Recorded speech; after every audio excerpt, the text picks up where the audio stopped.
Sa wakas nga, dumating na yung regalo ng Joven at nakabalot pa rin siya sa parcel. O, di ba mga kabuko na nakatipid ako sa pambalo.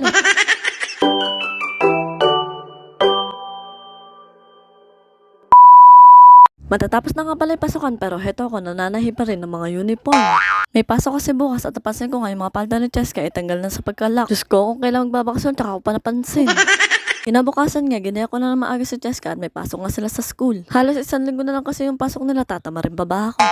Pero yung totoo, masabik ako ngayon kasi ilang araw na lang akong gigising ng maaga.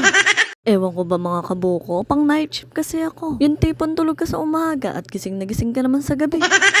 Pagkatapos ko nga palang igiyak si Cheska, dumating naman tong parcel. Ito nga pala yung regalo ko kay Joven nung birthday niya pa. Mga mare, munti ka nang umabot yung regalo ko sa kanya sa birthday ni Sian. Parehas kasi silang March ni Joven. Balik tayo mga mare sa niregalo ko sa kanya. Hindi ko na nga binalot kasi nakabalot pa siya ng parcel.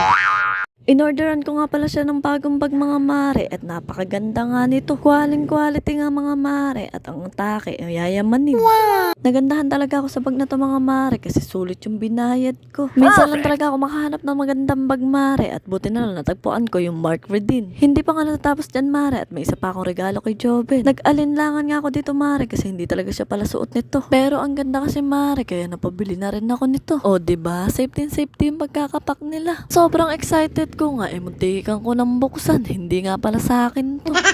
Pagkaabot ko nga kay Joven, alam niya na agad kung ano yung regalo ko. Abay pare, dati ka bang manghuhula?